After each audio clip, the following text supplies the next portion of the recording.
So, Scott, we're 10 months in now. You see this with Republican lawmakers on the Hill. What's your sense of is the honeymoon phase over for the Trump administration now?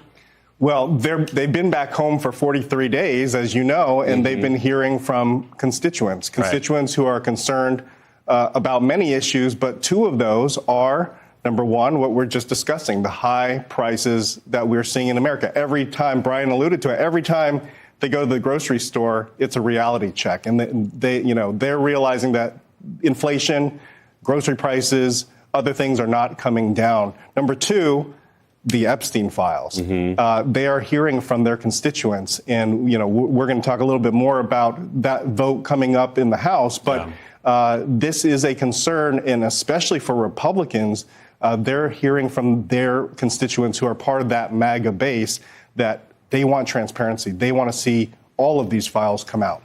Rob, President Trump seems to be learning a lesson that President Biden learned, which is this inflation stuff is like a lot harder to deal with than it looks like. President Trump's brand is so much like, I'm the guy who's going to get it done.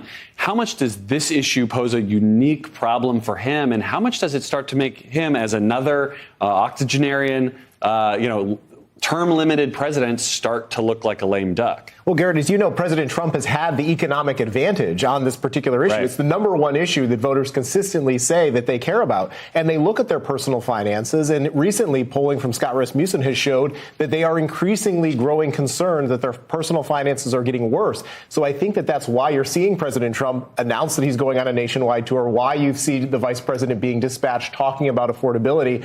I think what you need, Scott, though, is you need the Republicans in the House and the Senate out there in their districts talking about voters what they did with the One Big Beautiful Bill. They have not sold this effectively. They need to talk about the provisions. Remember, the reason that they passed that bill so early this year was so they wouldn't repeat the mistakes of Trump's first term when they had to wait so long to get it done. Well, and we reported at the time that the president was going to go out and tour the country and start selling that bill immediately after it passed, and that never happened. And so the fact that he's now talking about going out a little bit more makes a difference.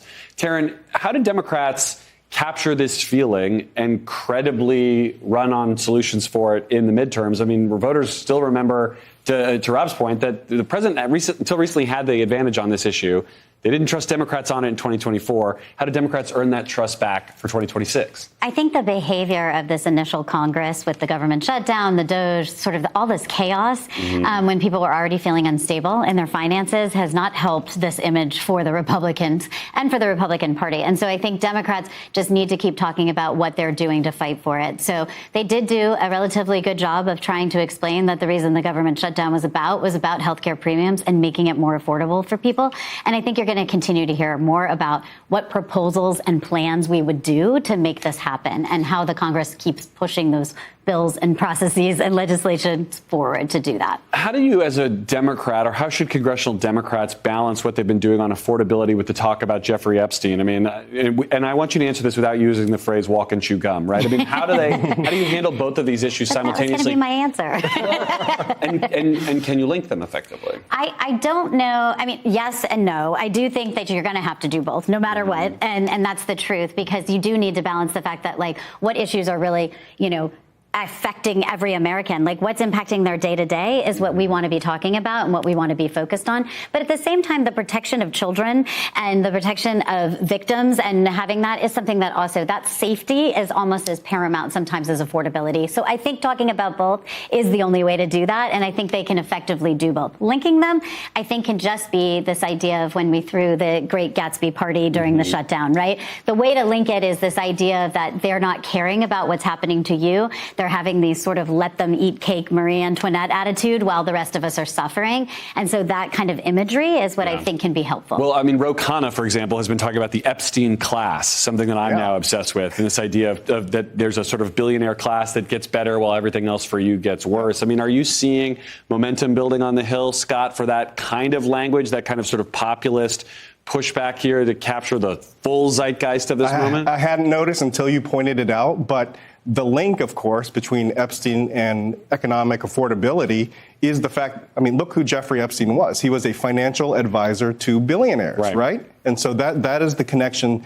The Gatsby imagery, of course, the tearing down the East Wing to build a gold ballroom. I mean, Democrats are going to have a field day in 2026 in terms of the imagery. Meanwhile, what are the images from the shutdown?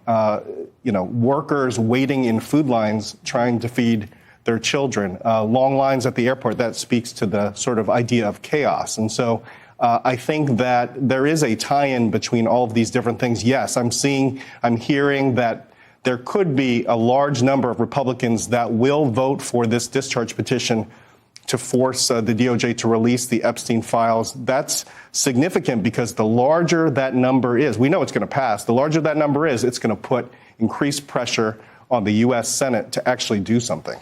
Rob, I mean, I'm fascinated by this because I sort of reset to my baseline is like people are going to care more about the stuff that actually impacts them. But then I have conversations with my friends who are like political normies who are obsessed with the Epstein story, and it cuts across traditional political lines.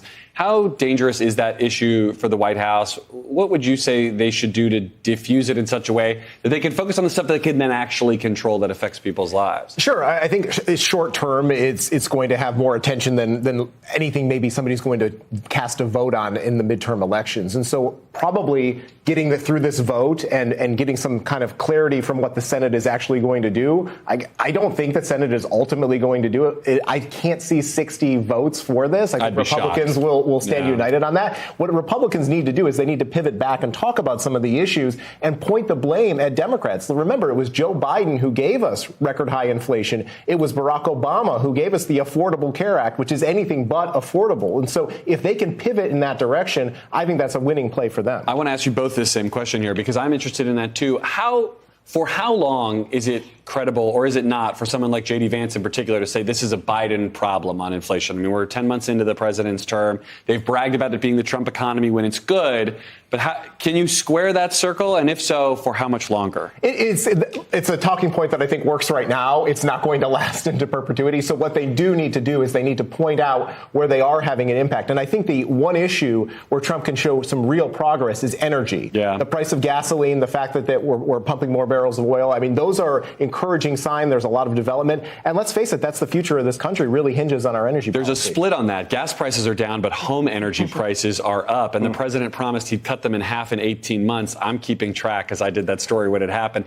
Taryn, I mean, I'll give you a chance to answer that same question. I mean, how do Democrats make sure that Trump owns this economy when it's bad, like he wants the credit for it when it's good? Right. I think they're going to have to keep holding him accountable. It seems like the entire time since he has taken office, it is the Democrats' jobs to hold him accountable because he likes to say things that may be untrue and just keep going with them.